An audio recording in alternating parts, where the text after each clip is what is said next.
అందరికీ నమస్తే. ముఖ్యమంత్రి రేవంత్ రెడ్డి గారు ఈ మధ్య ఒక నిర్ణయం తీసుకున్నారు. ఏ నిర్ణయం అంటే ఆయన తరఫున మాట్లాడేటోళ్ళు ఎవరు లేక ఇద్దరిని నియమించుకున్నాడు. మాట్లాడమని మినిస్టర్లకు చెప్తే మాట్లాడతలేరు వాళ్ళు. ఈ 2.5 ఇయర్స్లో చాలాసార్లు చెప్పి నా తరఫున మీరు మాట్లాడండి, ఎవరన్నా నా మీదకి వస్తే మీరు రెస్క్యూ చేయాలి, ఎవరన్నా నా మీద విమర్శ చేస్తే మీరు కౌంటర్ చేయాలి, అసలు ఒక్క మినిస్టర్ కూడా ఎందుకు మాట్లాడరు, గవర్నమెంట్ అంటే నేను ఒక్కనేనా, మీరు కాదా, అది ఇదని అట్లా అయితలేదని చెప్పేసి ఇద్దరికి విప్పిచ్చి మంత్రి హోదా ఇచ్చిండు. వాళ్ళిద్దరు అద్దంకి దయాకర్, బల్మూరు వెంకట్. వాళ్ళిద్దరికి ఇచ్చిన తర్వాత కాంగ్రెస్లో ఏదో పెద్ద చర్చ నడుస్తుంది.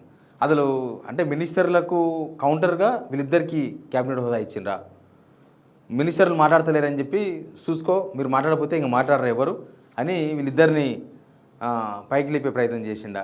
ముందు సబ్స్క్రైబ్ చేయండి, షేర్ కూడా చేయండి. 3 లక్షల సబ్స్క్రైబర్స్ అయినారు, మీకు అందరికీ థ్యాంక్స్. ఇంకా ముందు ముందు కూడా మీ సపోర్ట్ చాలా అవసరం ఉంది. అయితే నిన్న మొన్న ఆ జీవో బయటకు వచ్చింది. అది ఏప్రిల్లో ఇచ్చిన జీవో.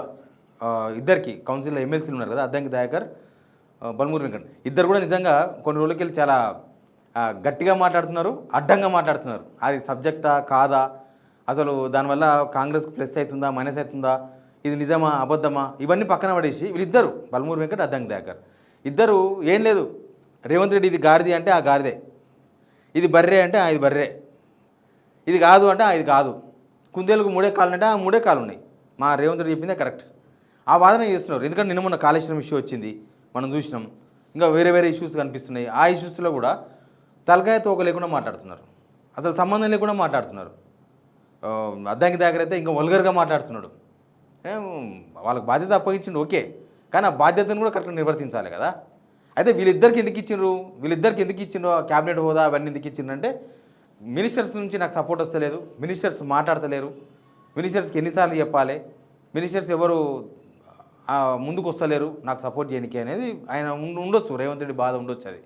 కానీ మినిస్టర్స్ మాట్లాడే స్థాయి కూడా ఉండాలి కదా. ఇప్పుడు ఉన్న మినిస్టర్స్ అంతా సీనియర్లు, చాలా సీనియర్లు, అవసరమైతే ముఖ్యమంత్రి కాంపిటీషన్లో ఉన్నోళ్ళు వాళ్ళందరూ. సరే అన్ఎక్స్పెక్టెడ్గానో ఎక్స్పెక్టెడ్గానో ఏం ప్లాన్తోనో రేవంత్ రెడ్డి ముఖ్యమంత్రి అయిన తర్వాత ఆయన స్థాయి పెరగలేదు.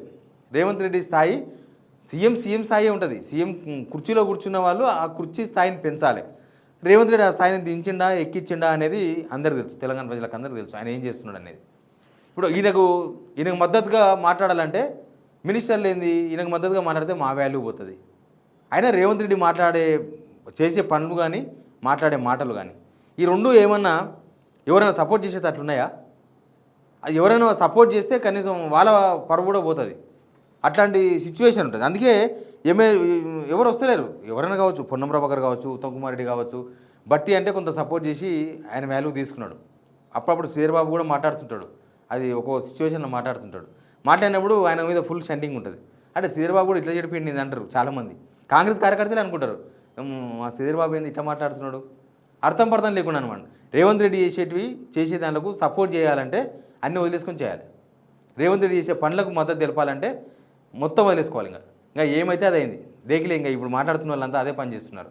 ఏమైనా కానీ ఇంకా వాళ్ళు తిట్టిండ్రు వీళ్ళు తిట్టిండ్రు, ఇదంతా అవసరం లేదు. ఇదంతా ఇది నిజమా అబద్ధమా, దీని తర్వాత జరిగే పరిణామాలు ఏముంటాయి, అవన్నీ కూడా బేరీజ్ చేసుకొని మాట్లాడాలి. ఇప్పుడు ఎమ్మెల్యేలు కూడా ఎవరు మద్దతుకు వస్తలేరు, ఎమ్మెల్యేలు కూడా ఎవరు మాట్లాడతలేరు. ఎమ్మెల్యేలు కూడా వాళ్ళ స్థాయి అనుకుంటలేరా, లేకపోతే మాకెందుకు ఈ కాంప్లికేషన్స్లో ఏళ్ళు పెట్టి పాడుకోవడం అనుకుంటున్నారా? ఎందుకంటే పొలిటికల్ లైఫ్ అనేది చాలా సెన్సిటివ్ ఉంటుంది. ఒకసారి ఒక ఇష్యూ మాట్లాడిన తర్వాత అది మళ్ళీ ఒకనాడు కొడుతుంది. నువ్వు అప్పుడు ఆ ఇష్యూ వచ్చినప్పుడు మళ్ళీ అదే మాట్లాడాలి. ఆ రోజు ఏదో రేవంత్ రెడ్డి కోసం మాట్లాడేసినాం, ఈరోజు మాత్రం మేము వేరే మాట్లాడతామంటే నడవదు. అది దాని మీదే ఉండాలి. ఒకసారి ఒక విషయంలో ఒక స్టాండ్ తీసుకున్న తర్వాత ఆ లీడర్ ఖచ్చితంగా స్టాండ్ బై ఉండాలి. అక్కడ ప్రాబ్లం వస్తుంది. అందుకే ఎవరు ఎమ్మెల్యేలు కూడా ధైర్యం చేసి ముందుకు వస్తలేరు. గవర్నమెంట్ ఏమైనా చేస్తే కూడా చెప్పుకోనికి అవకాశం ఉంటుంది. అది కూడా ఒక ప్రాబ్లం ఉంది వీళ్ళకు. గవర్నమెంట్ గట్టిగా చేసింది అనుకో ఏమన్నా, మినిస్టర్లు కూడా ధైర్యంగా ముందుకు వచ్చి దాని మీద ఒక ప్రెస్ మీట్ పెట్టి ధైర్యంగా చెప్పనీకి వస్తుంది. అన్నీ ప్రజలు తిట్టుకునే పనులు, లేకపోతే ఇంకా వేరే పనులు, అంతే కదా. కాంగ్రెస్కు నష్టం వచ్చే పనులు ఏం చేయాలి వాళ్ళు? ప్రజలు తిట్టుకునే పనులు వచ్చి ఏళ్ళు పెడితే వీళ్ళని కూడా తిడతారు అడ్డంగా పెట్టి. వాళ్ళ కాన్స్టిట్యూన్సీల జనం కూడా తిడతారు, మా ఎమ్మెల్యే చూసినా మా మంత్రి ఏం మాట్లాడుతుండని. పోనీ ఏమైనా మద్దతు తెలిపి స్టాండ్ బై ఉందామంటే అది ముందు చాలా డిఫికల్టీస్ ఫేస్ చేయాల్సి వస్తుంది. కాబట్టి వాళ్ళు ఎవరు ముందుకు వస్తలేరు. ఎవరు నిన్న మొన్న కాళేశ్వరం ఇష్యూ వచ్చింది. కాళేశ్వరం ఇష్యూలో సరే ఇరిగేషన్ మినిస్టర్గా ఉత్తమ్ కుమార్ రెడ్డి ఏదో ఒకసారి మాట్లాడిండు. అక్కడ పోయి సీతారామ ప్రాజెక్ట్ దగ్గర పోయి బట్టి విక్రమార్క ఇద్దరు మాట్లాడేసారు. ఇక ఆ, మిగతా రాజకీయాల మీద ఎవరు మాట్లాడతలేరు. రేవంత్ రెడ్డి మీద పొలిటికల్ కామెంట్స్ ఎవరైనా చేస్తే బీఆర్ఎస్ నుంచే చేస్తారు, బీజేపీలో ఏం చేయరనుకో. రేవంత్ రెడ్డి మీద బీజేపీలో ఏం మాట్లాడరు. ఒకవేళ బీఆర్ఎస్ వాళ్ళే ఫోర్స్గా ఆయన మీద విమర్శలు, ఆరోపణలు, అవినీతి ఆరోపణలు రకరకాలు చేస్తున్నారు. చేస్తే ఒక్క మంత్రి కూడా వచ్చి మాట్లాడు. ఎందుకు తెలుసా? అసలు రేవంత్ రెడ్డి చుట్టూ ఏం జరుగుతుందో వాళ్ళకి తెలియదు. రేవంత్ రెడ్డి చుట్టూ ఉన్న వాళ్ళు ఏం చేస్తున్నారో తెలియదు. వాళ్ళ అన్నదమ్ములు ఏం చేస్తున్నారో వాళ్ళకి తెలియదు. ఎందుకంటే ఆఫీసర్స్ మొత్తం వాళ్ళే హ్యాండిల్ చేసేస్తున్నారు. మినిస్టర్స్కు సంబంధం లేదు. మొత్తం వాళ్ళు పదురుకొని వాళ్ళే చేసుకుంటుంటే ఇప్పుడు రేవంత్ రెడ్డి వాళ్ళ బ్రదర్స్ పలానాది ఏదో కబ్జా చేస్తున్నారు, లేకపోతే పలానాది ఏదో అవినీతి ఆరోపణలు వచ్చినాయి. వస్తే దాన్ని సమర్థించాలన్నా వ్యతిరేకించాలన్నా మినిస్టర్స్?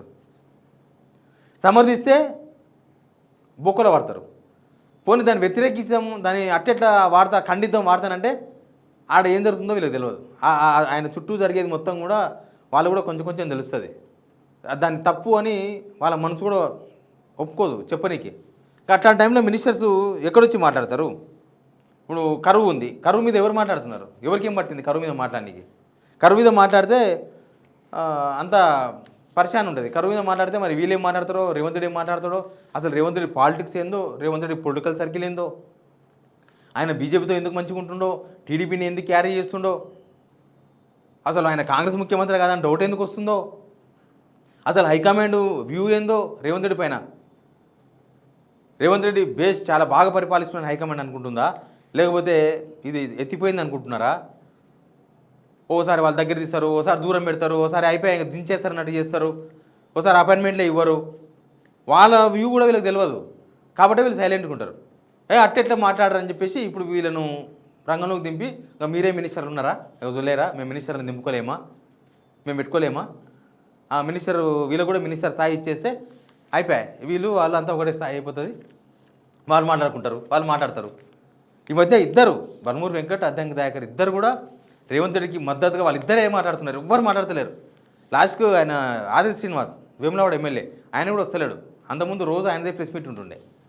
ఫస్ట్ నుంచి వాళ్ళిద్దరు ముగ్గురే మాట్లాడేది, ఎవరు మాట్లాడరు రేవంత్ రెడ్డికి. ఎందుకంటే రేవంత్ రెడ్డి పాలిటిక్స్ కూడా ఎవరికి అర్థం కావు. రేవంత్ రెడ్డి ఎవరితో కుమ్మక్క అయిండో తెలియదు, ఎవరికి అనుకూలంగా మాట్లాడుతుండో తెలియదు. అల్టిమేట్గా కాంగ్రెస్కి మాత్రం నష్టం వస్తుంది. ఇది మాత్రం రిజల్ట్ ఇదే. కాంగ్రెస్ మీద వ్యతిరేకత వస్తుంది, ఇది అల్టిమేట్ రిజల్ట్. కానీ మిగతా పాలిటిక్స్ తెలియదు. చంద్రబాబు నాయుడుతో జరుగుతున్న వ్యవహారం ఏందో. ఇప్పుడు ఇరిగేషన్ డిపార్ట్మెంటే ఉంది, ఆ నల్లమల్ల వాళ్ళది ఉంది కదా, వాళ్ళు బనకచెర్ల. ఆ బనకచెర్ల విషయంలో బయట జరుగుతున్నది వేరు, లోపల జరుగుతున్నది వేరు. ఉత్తమ్ కుమార్ ఏం మాట్లాడాలి? లోపల జరిగేవి తెలిసినా ఆయన మాట్లాడలేకపోతున్నాడు. ఎందుకంటే ఆయన మినిస్టర్గా ఉన్నాడు, నేను మినిస్టర్గా ఉండాలి. అవి వ్యతిరేకిస్తే రేవంత్ రెడ్డి చంద్రబాబుతో కుమ్మక్కయ్యండు, లేకపోతే ఇవంతా తెలంగాణకు నష్టం అని మాట్లాడితే ఆయన మంత్రిగా ఉండలేడు. కాబట్టి మాట్లాడాడు. పోనీ దానికి అనుకూలంగా మాట్లాడదాం, రేవంత్ రెడ్డి ఏం చెప్తున్నాడో అదే మాట్లాడదామంటే రేపు తెలంగాణకు నష్టం వస్తుంది. దానిలో ఈయన కూడా ఒక ద్రోహిలాగా కనిపిస్తాడు. ఇరిగేషన్ మినిస్టర్ నువ్వే కదా ఉన్నది అప్పుడు అంటారు. ఇప్పుడు అన్నారా?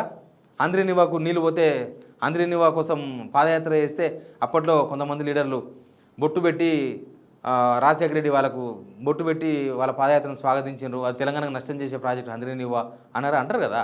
అది చరిత్ర నిలిచిపోతుంది. పలానా ఉత్తమ్ కుమార్ రెడ్డి ఇట్లా ఉన్నప్పుడు ఇట్లా అయింది అని. కాబట్టి ఆయన సపరేట్ అయ్యాడు. ఆయన ఇరిగేషన్ డిపార్ట్మెంట్ అయినా సరే ఆయన పని ఏందో, ఆయన కథ ఏందో అంతే. అది రేవంత్ రెడ్డి తీసుకున్న నిర్ణయాలు ఈయనతో తీసుకుంటాడా, మాట్లాడకుండా తీసుకుంటాడా, అసలు పైన మాట్లాడిన మొత్తం ఈయనకు తెలుస్తాయా, తెలియవా, ఏం లేదు. నాట్ ఓన్లీ ఇరిగేషన్ డిపార్ట్మెంట్, అన్ని డిపార్ట్మెంట్ల పరిస్థితి అదే. మొత్తం షాడో మినిస్టర్సే ఉన్నారు కదా. షాడో మినిస్టర్స్ మొత్తం ఇక్కడ దగ్గర డిపార్ట్మెంట్ సెటరేట్ చేస్తుంటారు, మొత్తం లావాదేవీలు సెటరేట్ చేస్తుంటారు. అందుకే అవినీతి ఆరోపణలు ఎందుకు వస్తాయి? ఉత్తగా ఏం రావు. ఇక ఈ మినిస్టర్స్ వీళ్ళ పనులు వీళ్ళుంటారు, వీళ్ళ పరిగెలు, వీళ్ళ కథ, వీళ్ళ కార్ఖానా వేరు. ఇక ఇట్లాంటి టైంలో ఏం మాట్లాడతారు? ఇక వీళ్ళు ఎట్లా మాట్లాడని డిసైడ్ అయిపోయింది. 2.5 years అయిపోయింది, 30 నెలలు అయిపోయింది, గవర్నమెంట్ 31 నెలలు అయిపోయింది. ఇక ఈ ఫెయిల్యూర్స్ మొత్తం రేవంత్ రెడ్డి మెడకే పడతాయి. ఎందుకంటే ఆయనే కదా మొత్తం మాట్లాడింది, ఆయనే కదా దానికి కర్మ కర్త క్రియ మొత్తం ఆయనే ముందర నుండి చేసిండు. ఇప్పుడు ఆయనే భరించాల్సి వస్తుంది. కాబట్టి కౌంటర్ కావాలి, కౌంటర్ ఇస్తోలు కావాలి. బీఆర్ఎస్ జోష్ పెరిగింది, బీఆర్ఎస్ వాళ్ళు యాక్టివిటీ పెంచేసిండ్రు ఒకసారిగా. ఇక బీజేపీని అయితే మేనేజ్ చేయగలరు కానీ బీఆర్ఎస్ మేనేజ్ చేయలేకపోతున్నారు. ఇట్లాంటివి చాలా ఉన్నాయి కారణాలు. అందుకే వీళ్ళిద్దరికీ క్యాబినెట్ మినిస్టర్ హోదా ఇచ్చేసిండ్రు. ఇక ఇంత వారం రోజులకి వెళ్ళి ఒక 1 monthకి వెళ్ళి సపోర్ట్ నడుస్తుంది. ఇంకా ముందు వీళ్ళ సపోర్ట్తోనే ఇంకా వీళ్ళు రెచ్చిపోయి మాట్లాడతారు. అందుకే ఇదంతా జరుగుతుందని కాంగ్రెస్ వాళ్ళు మాట్లాడుకుంటున్న మాటలు ఇవి. Please subscribe.